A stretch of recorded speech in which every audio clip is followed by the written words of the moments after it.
Hi, and welcome to the Still Life module of Photo IQ. I'm your instructor, Gus Cantivero. In this unit, we're going to talk about the fundamentals of a great still life. Let's get started.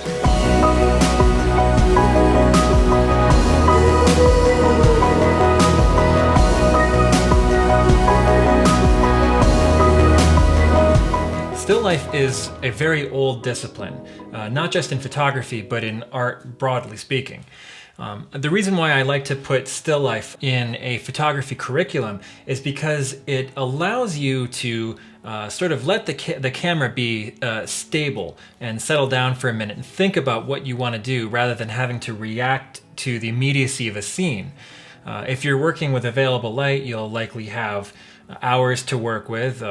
If you're dealing with sunset light or sunrise light that's coming through a window and you really like the light that you're getting, you'll have less time to work than you would, say, in the afternoon between the hours of 3 and 7. But still, you're going to have a much longer period of time to work with as compared to, say, shooting a basketball game. So for that reason, I like to put it up front in a photography curriculum when you're just getting started with your camera.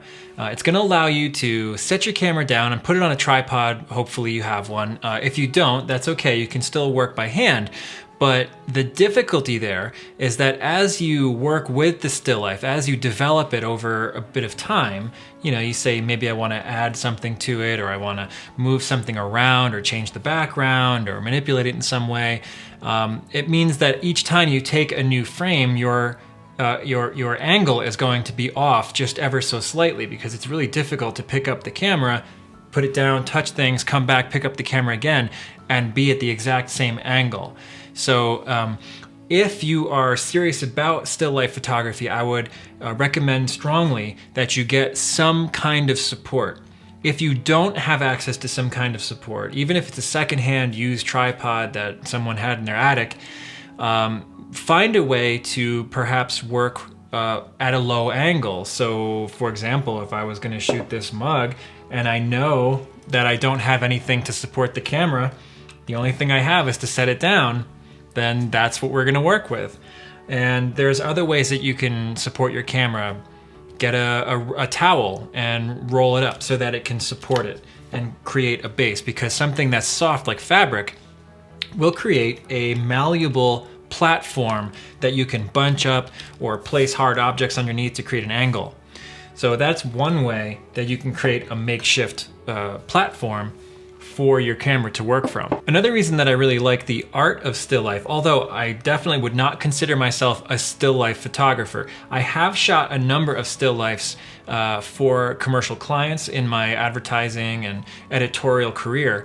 I've shot way more food, which is a category of still life, but it's a little bit different. There's a lot more of a commonality within the food genre, where the way light reacts off of it, and the fact that you always are reacting with something that's cold or hot, or there's more of a time-sensitive element to it. There's a lot of plateware and glassware and drinks, and there's an area there with a lot of common elements that I'm used to working with. Still life as a commercial art form and as a non-commercial, which meaning there's not a product to be sold in there. There's a lot more variety of surfaces to work with. Granted, in food, there's glassware and metalware, which is some of the most reflective and most difficult stuff to work with. So in my discipline and as a food photographer, I've definitely worked with some really challenging materials. However, it's always in the context of a dining space, either in a kitchen or in a dining room, in a restaurant, cafes, these types of things. And so the environmental aspect is always taken into consideration in those photos, where it shows the atmosphere of the location to kind of paint the picture of the food that you're looking at, so that you can sort of imagine what that place smells like and feels like and sounds like to be in. Maybe you hear the music from the street or something like that. A really good food still life will do that. It'll create in your mind a whole imaginative atmosphere that makes you want to go there, depending on the kind of food that you like or what you're in the mood for. And that's the point to that. And we'll get to that in another lesson. Still life as a discipline will test your abilities for composition and exposure. Now, it's going to test your ability for composition in the sense that if you have no sense of composition, if you have no idea how to place things, it's going to become evident immediately. If you have a good sense of composition and it comes naturally to you, then you're going to really enjoy this. If you don't have a good sense of placement for objects, you may struggle with this module. However, I would encourage you to step outside of your comfort zone and allow yourself space to make mistakes and space to explore why you think something works well. It's sort of like getting into fashion or something. If you have absolutely no fashion sense, start to ask yourself the question of why doesn't something look good, or why does something look good? Why does something look good when paired with something else, and why doesn't it look good when paired with something else? Like stripes and plaids, like putting that stuff together, or polka dots and different patterns, and you're like, well, it seems like this doesn't work, but I can't put words to it. If you start to try to put words to it, then you will be able to express it. And once you can express it, then you can build upon it. Once you can understand why something makes you feel good or feel bad, then it's easy for you to identify why you like it. I like this food. Why? Because of the flavor combination of, the bacon bits on salad, whatever it is, make it up. There's a little bit of an acid, and there's fat mixed in with the vegetables, and those things complement each other. Even though it's it's such a basic combination, there's a reason why that works. So when talking about composition, it is important that you explore why it works and why it doesn't work. If something doesn't work and you look at the image, you won't feel anything. There's no reason why something would go together, then they won't look good together. That's not to say that contrast can't be used well. Things that don't go well together when placed side by side can actually make a statement as to say, look how badly these go together. So it's sort of like putting two opposites opposing each other in an image. That is a statement in itself. But the image has to make a statement. It has to make a clear statement for that message to come across. And then the other part of the first bullet point, which is that it tests your ability for exposure, meaning that the camera is stable, you have time to think about it, you can observe the scenario. If you cannot control the exposure within that environment, then you have some fundamentals that you still need to master within that area. So if your exposure is off, then you still have to work on that. If your focus is off, then you need to pay special attention to why your focus is off. If your focus is pretty consistently front focused, meaning that you're focusing to the front of the object. So let's say you, the viewer, are at the camera right now and you're focusing on this mug, and then you zoom in really close and you can see that the focus point is actually at the front of the table, not on the mug, or it's on my shirt. Then you have an issue with getting good focus, and you need to make sure that you're paying special attention to that. So use your camera's magnification function on the rear screen, or there's different ways that you can do it. You can take an exposure and then you can zoom into that exposure, check to see where you're focused, and then go make your adjustment, take another one, double check your focus. So you can always double check yourself. You have the time when working in still life, and that's why it's a great medium to get started with photography. Another thing that is really great and appeals to many people about still life photography is that you have total control over the contents of the image. It's up to you what you photograph, so you're not forced to work with something that you're not interested in. I'm leaving it entirely up to you, especially in this first unit, to choose what images you are going to create. So if you're interested in glassware or ceramics or sporting equipment or something like that, it is up to you to find what is interesting about that object and the environment and where you're going to place it. I want you to pay special consideration to the subject material. I don't want you to just grab some random stuff, throw it together, take the photo, because really, what are you learning in that situation? If this was a cooking class, to continue the food analogy, and I said, you know, your assignment is to make a hot dish, you don't just like open one of the drawers, dump it into a hot pan, and then heat it all so it's warm, you know, plastic bags and all. You have to pay some consideration to the dish that you're making. You have to pay consideration to how the things blend together. You know, what's the name of that dish? Well, it's the produce drawer. Like, that's not a dish. You have to make something that makes sense, something that tastes good. So if you think about it in those terms, making a photograph that looks good is the same thing as making a dish of food that tastes, smells, and looks good. There has to be something satisfying in that dish for you. Now, that doesn't mean that everybody is going to like every photo, just like not every person likes every dish of food. We all have different tastes, we all have different palates and interests. And I think that some people have broader palates than others. I like almost all kinds of food. I also like a lot of different genres of photography. There's not a lot of stuff that I don't like. However, there are a lot of photographs that I don't like. Just like there's a lot of dishes that I think are poorly made and I'm not interested in eating or they smell bad. That's technique. It's approach. It's not necessarily the fault of the genre.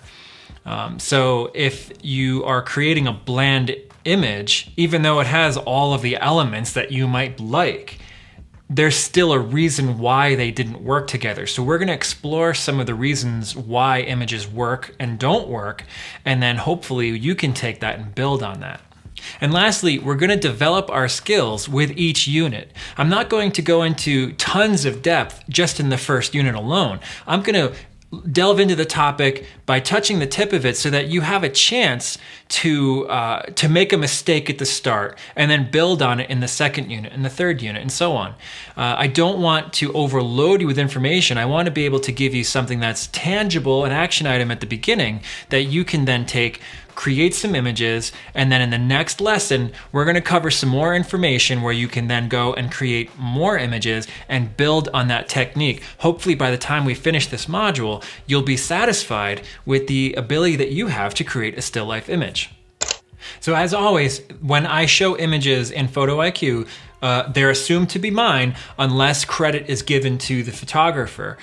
So in this particular example, this is one of my images, and I shot this while I was working with Ethan Allen, the furniture company, and I was shooting some ads with them. And I was over lunch break just with one of the stylists, and we were just messing around, and we created this random pile of furniture. However, the reason why I show it and I say the word random is because in still life, randomness is never truly random. There's always leading lines, shapes, geometry, symmetry, balance, and those things can be both in physical weight or size of an object as compared to its counterpart of a smaller object. It can also be given to color tone, color depth, darkness, lightness. So light and dark can be given balance. So dark objects will appear heavier and create imbalance, where if the opposing side has a large bright tone, then the size of that lightness will kind of balance out. So in this image, we have a lot of objects, and in the first bullet point, I'm asking you to try to observe the leading lines in all of the image examples that I show you, just in case I don't point them out. I want your eye to be going to them. I want you to train yourself to be able to identify the leading lines. And what do I mean by a leading line? If you can see at the top of the image, it creates the shape of a triangle. Okay, so it's gonna go from here to here, across, and then back up again. And that is one of the most consistent leading lines and geometrical shapes that you will see throughout the history of still life imagery. And we're gonna see some more today. They're present in almost all of the examples that I'm pulling today. Some of them don't have a triangular shape, but they still have a very strong leading line where it guides the eye. No matter where you look in the image, it's going to lead you back to it. So if you look at this again, you can start down in the lower left corner where there's a heavy black triangle or block of books. and your eye will go over to here and then go up this table, and then you can go up this vase, and then you're going to catch this crooked lamp neck, which takes you back into the center to the shade, and then you make the leap up to there, down through there to the cord, and back across again. So if you were to observe how your eye scans the image, lines, even like loose electrical cords, how it kind of leads you off the page, you start here, work your way up, back down, and then off again. So it creates this, kind of hourglass shape in a way, and it leads off the bottom of the edge of the frame. So that cord just as easily could have come across the frame this way, leading you right back to the block of books again. There's also a layering of color and tone, light and shadow, whereas the back wall is very bright, but it has a pattern to it so that it's not blowing out the image, it's not over brightening it. You have some white and black textured furniture here, the fabric, which kind of creates a focal point in the center of the image. Everything in the photo also has its own geometrical shapes that are intersecting and overlapping. So the point of the image is to create sort of a random pile, but as you can see, the placement of everything is very purposeful and direct and intentional. So even though it is intended to create the feeling of randomness, there is no actual randomness there. Everything in the image is intentional. Looking a little bit at the history of still life, and I have a few examples here. The first one is Jean-Baptiste Simeon Chardin, and he was an 18th century French painter who was mostly known for soft lighting and careful compositions. And in these two examples, you can see that there is a very, very soft side light. The light wraps around the three-dimensional object so that it never looks like it's spotlit or anything like that. There's always a soft wrapping of the light. The composition, again, you see is this triangular shape here, up this bowl of grapes, and then with the fish coming down to the jug with the eggs, you follow the table edge across, then you can see the mortar and pestle, and then there's a pot, a frying pan, and then brings you back up to the fish again. So again, it creates that triangular shape with leading lines where your eye is sort of given a hint as to which way to scan so that there's nothing missed in the image. If things are truly random and too busy, then it gets to the point where you miss details in the image and nothing has priority or importance in the image. Everything is given an equal kind of muddle, and then there's no definition to it. It just becomes like a bowl of oatmeal. When you taste it, there's nothing to differentiate between anything. Now, since these images are paintings, obviously he had a lot of time to work on this. You don't just, whip out a painting in 5 minutes. So he had a lot of time to work on the composition and adjust things as he was drawing the original sketch and then beginning to start to lay the color down.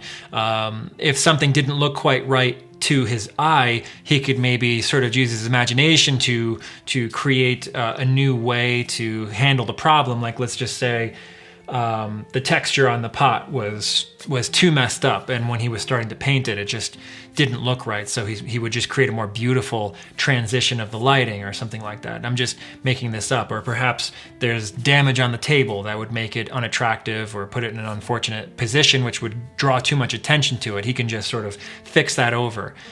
With photography, we have retouching, which is a very similar practice of fixing the image and changing it to what we want it to be. In something like still life, it's a perfectly artistic representation of what we want it to look like, and there's nothing unethical about retouching items and objects and things like that in a still life. It is totally up to the artist, so that is perfectly within reason and within bounds. A more contemporary still life photographer that I want to bring your attention to is Irving Penn, who is very famous and probably one of the most famous photographers in modern times. And he lived from 1917 to 2009. And one of his famous still lifes is the modern still life series, which was composed of these blocks where he would find objects in his daily life, he would collect them over time, and then when he had the correct, as he felt, balance, he would assemble a still life and photograph it. Most of his still lifes are pretty simple. All of his work was black and white, to my knowledge. And he is probably most well known for his portraiture. However, his still life series are pretty well known, well regarded, very famous throughout time. And a lot of people find them to be their personal historical photography inspirations for getting into still life photography. This particular still life is from 1979. As I mentioned, it was just a bunch of found objects that he found. There is an art to randomness. Now, this could just be to an initial pass, just a random stack of blocks like a Jenga tower.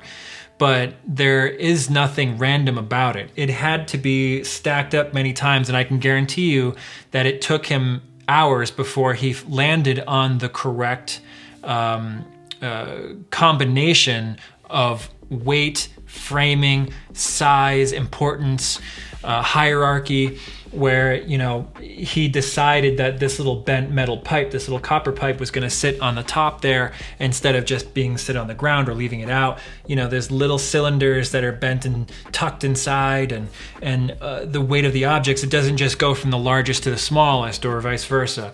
It seems completely abstract and random. However, it's not. With all of this kind of work, the randomness is an illusion. It takes a great deal of time to stack something up so that it looks balanced. You know, if you just create a general shape, it's a cube.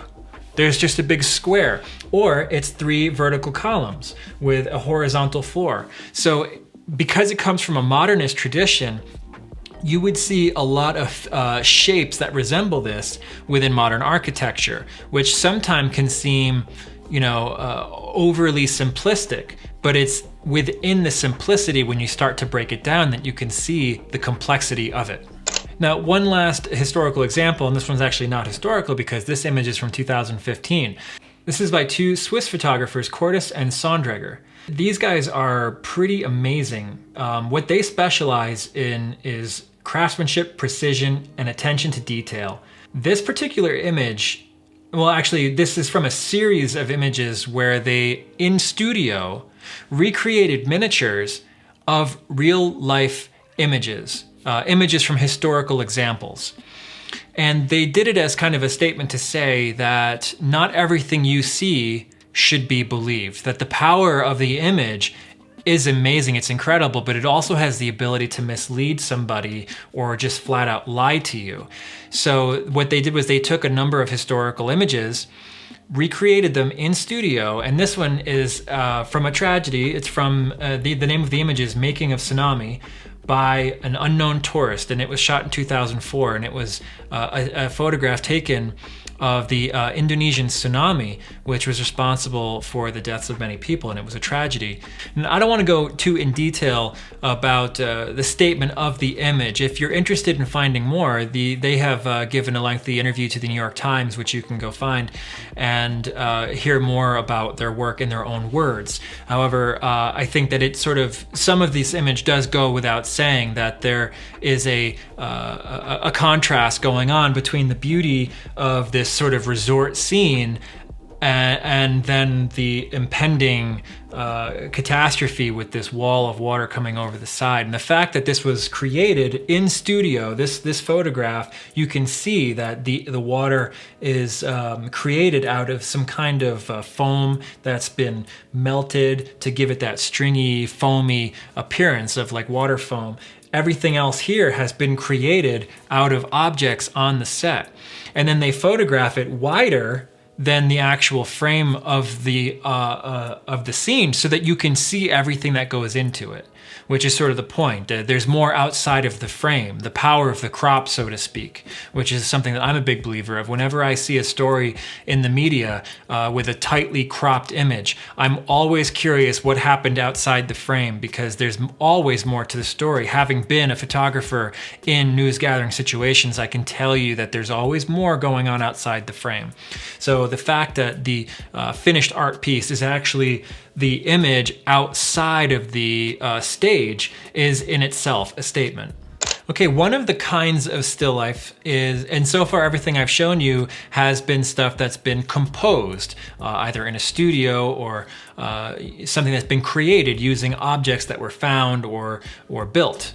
Now, still life can also be something that's discovered as you're out walking around, which is why it's important, especially when you're doing Photo IQ modules, that you should keep your camera with you at all times, unless of course it's just not safe to keep it with you. If you're going to be going into a venue where photography is not allowed, then don't bring it. That's not worth it. If you're going to be in a place where you are going to be very busy and you may set it down and it might get stolen, don't bring it there either. So be smart, be intelligent about it. But you should keep it with you if there's at all any chance that you may have a photographic opportunity. I shot this image while I was in Singapore, and it's in one of the largest Buddhist temples in Singapore. And just inside the door, they have this really large incense basin with this really beautiful sand that's perfectly flat. But then on the top of the sand, all the tops of the incense candles are dropping off and falling into the basin, creating this sort of wormy looking pattern at the base. So you have all of these vertical lines, and I got really close and I shot it at a very shallow depth of field. I think I remember using a lens that I no longer have. It was a Voigtlander 35mm, and it's an f1.2. So it's a full frame lens with a very, very, very shallow depth of field. So I was able to open it all the way up, get very close so that just these tips right here were in focus. Everything else coming closer and everything else getting further away falls out of focus very quickly, and it creates this really cool, almost like a bamboo forest kind of a feel to it. So when you are shooting found still life, there's a number of elements that are going to influence it. There's going to be a varied angle of light that you may or may not be able to control. It may be up to the time of day because you can't move the object. However, the sun every day is going to make an arc across the sky. So in the morning, when the sun comes up, the sun will be over here and the shadow will be over here. And as it goes around, think of a sundial. The light angle is going to change. So if you want to photograph something where the light is on one side or another, try to get to that location at the appropriate time of day so that you can get that opportunity. There's going to be other objects for you to consider, such as wind. In this situation, there was a lot of smoke. If it were windy, it wouldn't have looked very good because the smoke would not have been creating this very identifiable billowing shape as it comes off of the tips of the candles. If it were windy, it would just be clearing out. There'd be no smoky effect in the air.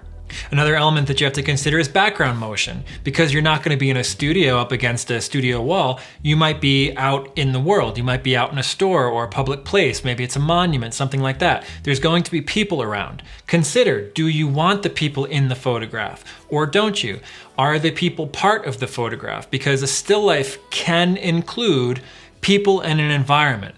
Just consider your framing and your focal length and your focus in the image so that you can make that object the hero of the frame. This is clearly what the image is about.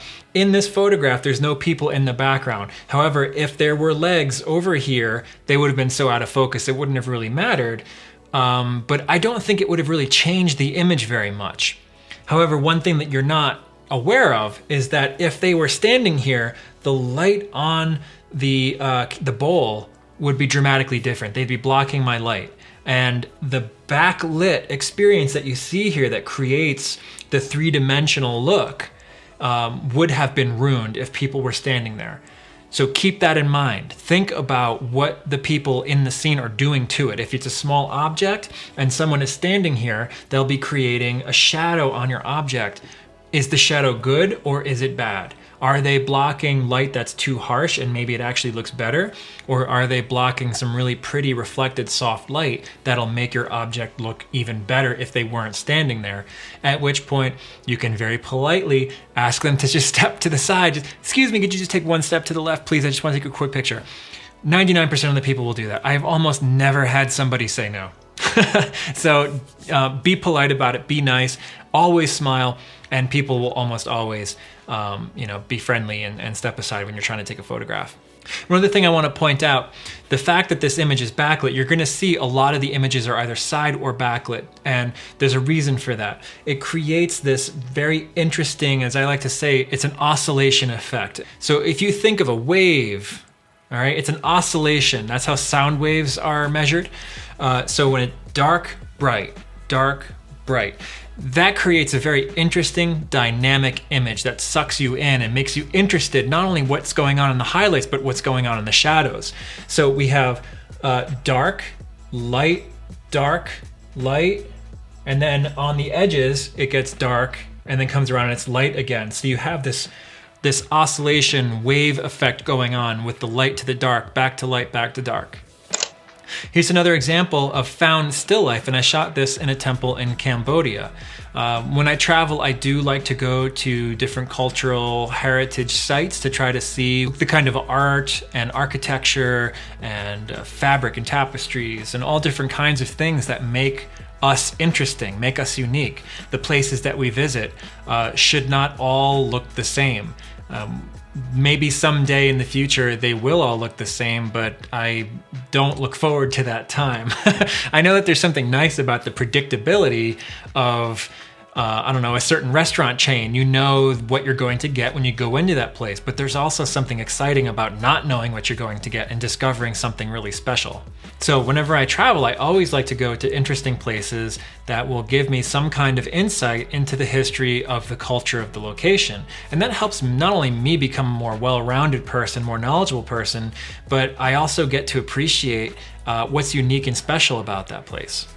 So this is something that's traditional in a Buddhist temple, where they're going to lay out a bowl of water with flower petals in it. And they generally don't have electricity in the locations. Everything is dependent on window light or candles. So this was near a large window, and because it's a large window but a very deep window, and we're on the shadow side of the building. And a deep window, I mean that it wasn't very thin, it was a very deep windowsill, so that you could rest and put all your two forearms on it and you still wouldn't be reaching out across. When you have a very deep window, it creates a very focused light. You can see that the light is very focused and the light angle is steep. So you have this extreme darkness, this inky blackness out here, and then on the ridge of the bowl, it's very light, then it goes back to dark, and then the flower petals start to pick up the light, and then it gets dark again. So again, the oscillation where it's dark, light, dark again. Look around you. Try to find something that's beautiful in its own way. Be respectful of the objects though. You can make minor changes, but try not to make drastic changes to things that you don't own, things that are not in your possession. If you really love an object and you want to mess with it, buy it and bring it home if you can afford it. If it's in an antique store, that's not going to be a good place for you to mess with stuff unless you are ready to break and buy the object. So try not to annoy people by messing with things that don't belong to you, especially if you're in a private establishment or something like that. You know, if you're in a restaurant and the object that you think is really cool is sort of the mug or the silverware or the little candle holder that they've given you on your table, yeah, feel free to mess with that, place the cloth napkin around it, photograph the tabletop. That's what it's there for. It's there for your experience. It's part of the ambiance, the environment. You can mess with that stuff. But you can't go to a cultural heritage site like a Buddhist temple in Cambodia and just start fishing out the flower petals because you think that they would be in a better orientation if they were placed just so. And so for that reason, I didn't take away these tiny little petals that are stuck to the edge of the bowl. It's out of respect. I didn't feel like it was correct if I would reach in there and take those off. I look at this image sometimes and I think I should retouch those out. And then I think about it and say, no, I should leave them there. And then I think I should retouch those out. Well, I don't know. As of now, they're still on the side of the bowl. I have yet to reach a decision and we are 4 years on. So it's unlikely that I'm going to retouch them out at this point. This was a door knocker that was on the door of the Buddhist temple where I showed you the incense candles. This is an example of objects that can't be moved. There's nothing you can do about this. You can't spin it the other way. What can you do? You can either open the door or you can close the door. Those are the only the options that you have. Again, I'll direct your eye to the leading lines. So the texture that's on the door, which falls out of focus, your eye tends not to look at things that are out of focus. So remember, your focus point is where you're directing the attention. So the natural thing that's happening with the out of focus points on the door is to lead your eye right back to the door knocker. Again, it's backlit. This door is open. It's open as far as it can go.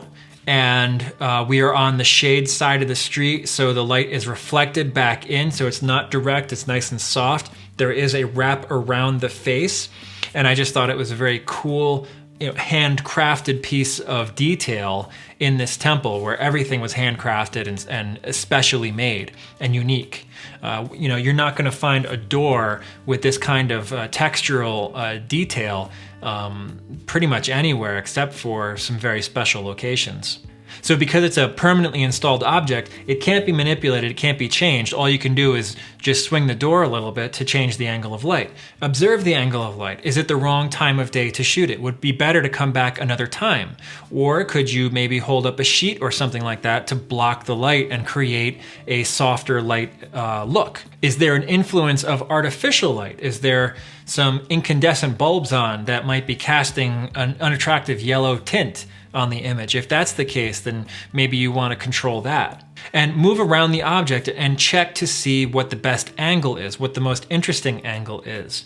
Is the most interesting angle to be on the light side, or is it to be on the dark side? It depends on the unique shape of that object and what would be in the background if you were to change your angle.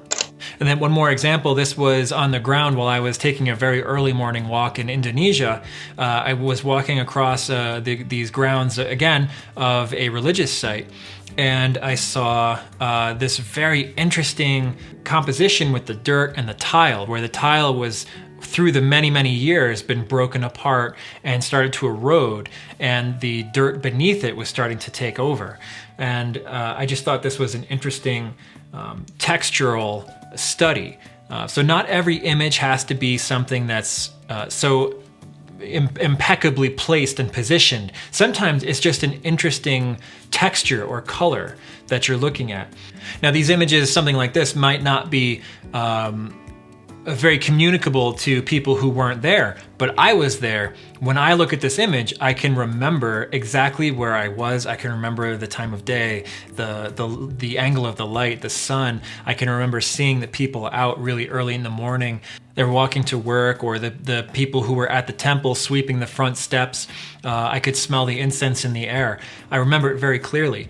And so one of the reasons we take images is for other people. Another very important reason that we take good photographs is for ourselves.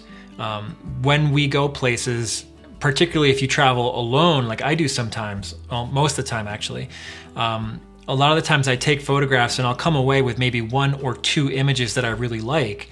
And when I look back on those images, I can remember very vividly where I was. And so taking good photographs is a very important part of our life's journey, I think.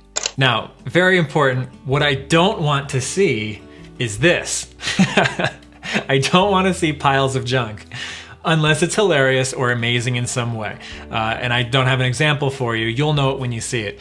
If something is randomly placed and it is so obscenely opposite to where it's supposed to be, if it's someplace that's supposed to be very neat and clean, and there's something that's just like really haphazardly placed, then that might be funny and interesting placement. I also don't want to see images that show that you didn't try. This is the particular example of your homework is due in 5 minutes and you haven't done it yet. So what do? You just run around the house and you take the picture of something that qualifies technically as a still life. Don't do that. Show me that you made an effort, and let's see some good work. Okay, your assignment for Unit 1 of Still Life is to shoot 2 found still lifes. Okay, so we talked a lot about things that you can find out and about. Consider the light, consider the time of day, consider the background, the foreground, your focus, your composition, your angle, and the subject and the execution is entirely up to you. What you're gonna shoot, where you're gonna shoot it, when you're gonna shoot it. But let me see some good effort, and I wanna see a good composition. Okay, that's gonna do it for Unit 1 of Still Life. Until next time, keep shooting.